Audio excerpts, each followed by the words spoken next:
नमस्कार सगळ्यांना. आपण या व्हिडिओमध्ये 19वा चॅप्टर कंप्लीट करूया, निदानार्थकर रोग. तर पहिल्यांदा हे जे नोट्स आहेत ते आपण एक्सप्लेन करून घेऊया.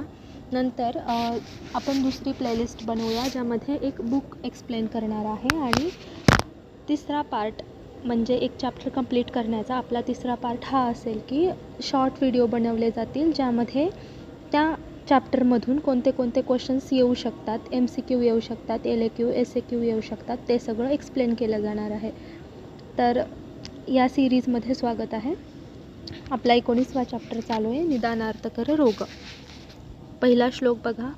निदानार्थकर रोगो रोगस्य उपलभ्यते तद्यथा ज्वर संतापा रक्तपित्तम उदीर्यते रक्तपित्तज्वरस्ताभ्य शोषस्य आप्य उपजायते प्लीहाभिवृद्धिर्हि जठरं जठरशोथ एव च प्रतिशाय भवेत कासात् संजायते क्षयः क्षयो रोगस्य हेतुत्वे शोषस्य आप्य उपजायते. हा श्लोक कंपल्सरी पाठ करायचा आहे. श्लोकचा अर्थ काय?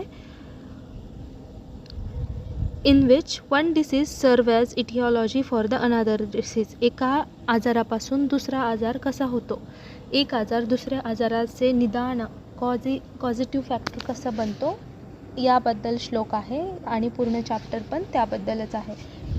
तर एक्झाम्पलमध्ये काय दिलं आहे? संताप ऑफ ज्वर, त्यामुळे कोणता डिसीज होतो? रक्तपित्त. रक्तपित्त आणि ज्वर या दोन्हीमुळं कोणता होतो? शोष. प्लीहा वृद्धी झाली तर त्यामुळं कोणता आजार होतो वेगळा? उदररोग. जठर रोग झाला तर त्यामुळं दुसरा आजार कोणता होतो? जठरशोथ. प्रतिशाय झालं तर कास होतं, क्षय होतं, शोष होतो. इनिशियली निदानार्थकर रोग manifest independently as a disease. Later it serve as etiological factor for the another disease. तर काय होतं? पहिल्यांदा निदानार्थकर जो रोग असतो तो स्वतःहून एक डिसीज म्हणून आपल्या बॉडीमध्ये उत्पन्न होतो. नंतर तो डिसीजच दुसऱ्या डिसीजचं रिझन बनतो. There are mainly 2 types. यामध्ये मेन 2 टाईप आहेत निदानार्थकर रोगाचे. पहिला टाईप एक अर्थकारी निदानार्थकर रोग, दुसरा टाईप उभय अर्थकारी निदानार्थकर रोग. याचं डिफरेन्सिएशन दिलेलं आहे. तर बघा, एक अर्थकारी निदानार्थकर रोग कुणाला म्हणायचं? First disease will subside after manifesting another disease. आता एखादा डिसीज होता, त्या डिसीजमुळं दुसरा डिसीज झालेला आहे, पण मग काय झालं? दुसरा डिसीज झाला तेव्हा पहिला डिसीज निघून गेला, बरा झाला.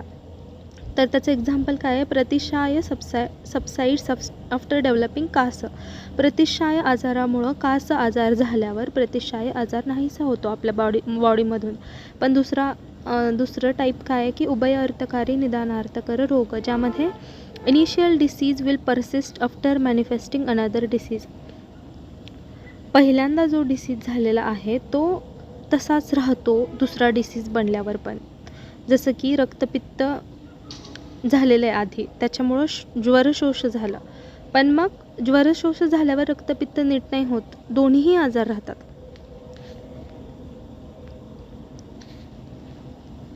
आता उपद्रव काय आहे आणि निदानार्थकर काय आहे?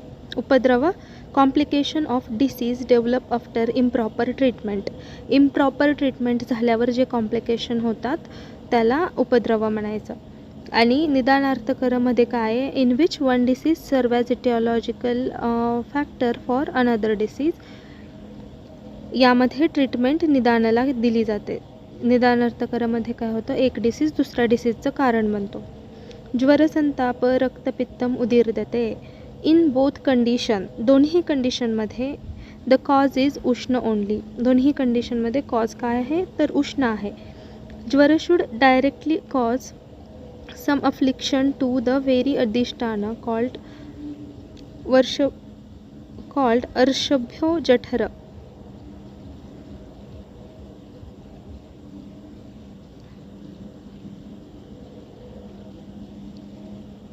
ज्यामध्ये अर्शस अँड जठर मेनली देअर इज ॲन अपानदृष्टी. अर्शस आणि जठरमध्ये मेनली अपानदृष्टी झालेली दिसून येते. व्याधिसंकर. व्याधिसंकर मीन्स व्याधी मेळक ऑफ 2 or more डिसीजेस. व्याधिसंकर म्हणजे 2 किंवा 2पेक्षा जास्त डिसीजचं कॉम्बिनेशन. इट ऑलवेज कृच्छ्रतम, डिफिकल्ट टू ट्रीट. ते लवकर बरं केलं जात नाही किंवा ते अवघड असतं बरं करायला. It is cause due to दोन कारणं आहेत ज्याच्यामुळे ते उत्पन्न झालेलं आहे. पहिलं कारण प्रयोग अपरिशुद्धत्व, इम्प्रॉपर ट्रीटमेंट. पहिल्या डिसीजची आपण ट्रीटमेंटच चुकीची दिली त्यामुळे दुसरा डिसीज झाला. किंवा अन्योन्य संभव, वन कॉझिंग अनादर, किंवा मग त्या पहिल्या डिसीजमुळे दुसरा डिसीज झाला. तर mainly occur due to disturbance in दोष and should never lead to aggravation of another दोष ऑर न्यू डिसीज. दोषमध्ये इनबॅलन्स झाल्यावरच हे उत्पन्न होतं आणि त्याच्यामुळे दुसऱ्या कुठल्या दोषाचं ॲग्रिवेशन नाही झालं पाहिजे. ते झालं तर मग नवीन आजार तयार होतात. तर एक्झाम्पल काय आहे? अतिसार स्तंभनकृत, अतिसार स्तंभनकृत. इट लीड्स टू शूल अनाह अदमनादी प्रॉब्लेम्स. In अतिसार patient, if we are giving स्तंभन line of treatment, it leads to शूल आणह and अदमान type of diseases. That is called as treatment given is not शुद्ध. आता एखाद्या पेशंटला अतिसार हा आजार आहे, त्या पेशंटला आपण स्तंभन चिकित्सा जर दिली तर त्यामध्ये शूल, अनाह आणि अदमान हे 3 प्रकारचे आजार उत्पन्न होतात. मग आपण काय म्हणायचं की ती ट्रीटमेंट शुद्ध नाही आहे. आता अन्योन्य, परस्पर कारण रूपत्व, caused by each other from a pre existent condition. आधीपासून एखादी कंडिशन आहे, त्या कंडिशनमुळे म्हणजेच त्या डिसीजमुळे दुसरा डिसीज झाला, त्याला म्हणायचं अन्योन्य. प्रतिक्षायामुळं कास झालं, कासमुळं शोष झालं, शोषमुळं क्षय झाला असं. आता लास्टचा पॉईंट आहे चॅप्टरमधला, प्रयोग अपरिशुद्धत्व. इन कंटेक्स्ट ऑफ नवज्वर सद्यो वमन इज डन, देन दोषाज आर इन अनउत्कृष्ट स्टेज. इट लीड्स टू हृदरोग. नवज्वरामध्ये सद्योवमन चिकित्सा दिली जाते. दोषा अनुत्कृष्ट स्टेजमध्ये असतात आणि त्यामुळं हृदरोग होतो. इन रक्तपित्त इफ स्तंभन is done, it leads to गलग्रह. पण जर रक्तपित्त झाल्यावर आपण स्तंभन चिकित्सा दिली तर त्याच्यामुळं गलग्रह होतो. व्याधिसंकरमध्ये काय आहे ते it is nothing but the presentation of 1 or more diseases together. These are mistaken for निदानार्थकर रोग. व्याधिसंकरमध्ये 2 किंवा 2पेक्षा जास्त आजार एकत्रित आल्यामुळे वेगवेगळे आजार एकत्रित झालेले असतात. पहिलं यामध्ये शीतपित्त, युट्रिकॅरिया. अ फिजिशियन विल गिव्ह विरेचन वमन टुगेदर. विरेचन आफ्टर दॅट वमन शुड बी गिवन. शीतपित्त, युट्रिकॅरिया आजार झाल्यावर पहिल्यांदा विरेचन करावं आणि नंतर वमन ट्रीटमेंट करावी. मलेरियामध्ये dengue treatment is given, antibiotics are given, body becomes साथमे to antibiotics.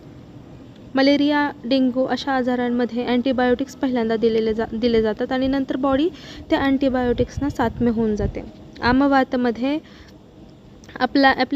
Applying oil worsen the condition for that रेती स्वेद शुड बी गिवन. आमवात जर झालं तर त्याला जर तेल लावलं तर कंडिशन जास्तच खराब होते, त्याच्यामुळं रेती स्वेद टाईपचे चिकित्सा द्यायची त्यांना. पंचकर्म नेवर टेकन इन प्रयोग अपरिशुद्धत्व. प्रयोग अपरिशुद्धत्वामध्ये कधीच पंचकर्म ही ट्रीटमेंट दिली जात नाही.